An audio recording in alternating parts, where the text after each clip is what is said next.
Hello, welcome to my new tarot video series. In this series, I just want to recap the last week of my tarot readings. I'm getting I've noticed recurring themes every week. And this week, I've noticed everyone seems to want to know about love and romance, relationships. And yeah, it'd be very interesting to see what I might pick up with the cards. It might resonate with you guys at the moment, since like 98% of my clients at the moment all have very similar issues at the moment with romance.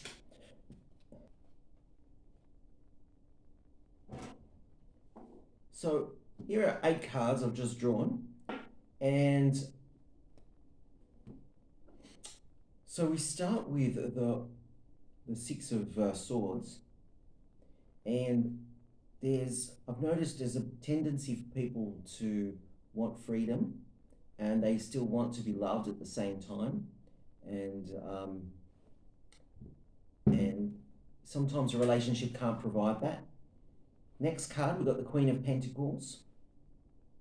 It's about appreciating each other. It's about having your heart in the relationship and seeing the right value in your partner. Remember, your partner is a mirror for where you are at this moment in time. Next, we've got Queen of Swords. Queen of Swords is all about ideals, ideas, being on the same page. And then the Ace of Wands is all about getting your wish manifested, being in the kind of relationship that you can feel fulfilled, the relationship of your dream. Then we've got the Moon card. The Moon card represents cycles, downtime. It represents the shadow, the unspoken things in your relationship. Remember, whatever goes up must come down. So if you have a honeymoon, of course you're going to come out of the honeymoon. If you're going to have a down period, of course you're going to come out the other end of that stronger and with newfound loyalties and new emotional resources. Then we've got the Queen of Cups. Queen of Cups is about sitting comfortably with your partner and being very appreciative of their unique qualities, understanding that your partner didn't come by accident, but by design, by the universe. Then we've got interesting Death and the Nine of Pentacles. Death is about reinventing your relationship. Of course, going back to the first card, the Six of Swords, of course you can have your freedom. Of course you can have your cake and eat it. Relationships are there to amplify all the good that's already in us, to embellish our hopes and dreams. Of course, it requires a lot of communication, a lot of commitment, a lot of dedication. But the Death card represents the tests that every relationship goes through. We have to either come out of it with our relationship intact or our relationship dead, pretty much. If it comes out intact, you've passed the test. You are now stronger than you've ever been before. And that leads me to the Nine of Pentacles. That card is all about your intuition, listening to your intuition, listening to what drives you to ultimately be in that relationship rather than your mind and your ego's desires. So this paints a pretty interesting picture about, relationships. This represents, pretty much what's universal in all relationships at the moment and always. But I have to say there has been a very big emphasis lately, this freedom. I like this first card, the Six of Swords. People are tending to want to move away from their partner and to be on their own, to do things their way, and say, well, if you come along, fine, that means you're meant to be with me. And if you don't come, well, I'm going to be happy and be on my own journey.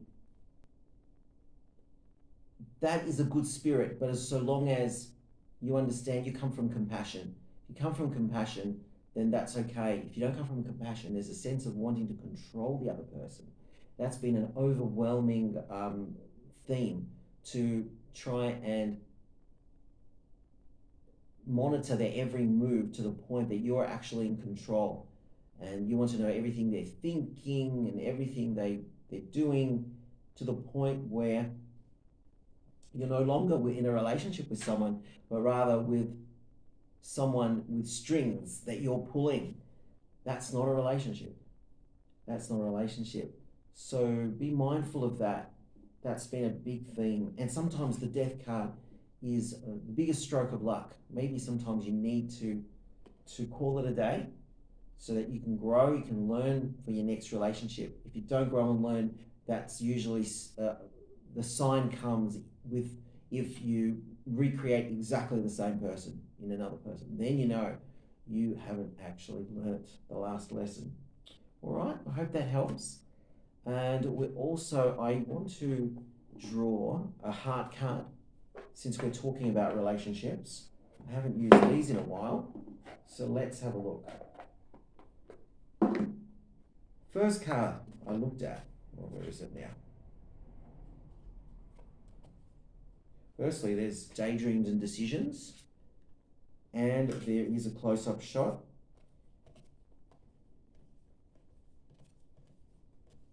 And the card I was looking for, the one that I saw first, was flow. You want to be in flow with the relationship, not with your own ego's desires. And the daydreams and decisions always have to come from within. You can't delegate daydreams and decisions on the heart level to the other person. Once you do, you're helping them be in a relationship with their own ego. So remember to keep hold of your daydreams and decisions while being in the flow of the relationship. That means listening to what's actually happening. Even if they're not listening to you, that's something to take note of and to flow with that. Flow doesn't mean you're always in meditation, in Zen, but it does mean you're always listening and you're always rectifying and communicating whatever comes along, but do it from the heart, not from the ego. And I will draw now an angel card. Let's see which card we might draw. And this is for all of you. I'd like to invoke the love, peace, and wisdom of this angel. Well, let's go with this one since I just caught it upside down. I don't like upside down cards. I always try to have them the right way up. So when it's upside down, it's always a sign. Sitael, number 3. Here it is. Have a look. And let me read what it represents. Upside down, it represents kind, understanding, and gentle. He is a great transformer, protecting and giving people incentive for coming up with new ideas. He likes parties. He likes banquets and celebrations. Perfect time of the year to invoke this angel. No wonder we invoked him. He invoked me, actually. Although banquets and celebrations, although in his dress he is reserved. He says what he thinks, as he does not know how to hide his feelings. He has many memories of things which were not lived in this incarnation and which normally appear as dreams. His soul's aim is to be noble. All right. Thank you for sticking with me on this first video. I'm so sorry it took me so long just to restart my videos, but now we're going to do this at least weekly. And today's theme, I hope you've resonated with it and take what you need. Thank you so much. Please like and subscribe my video and leave your comments too so I can make better videos in the future. Thanks so much.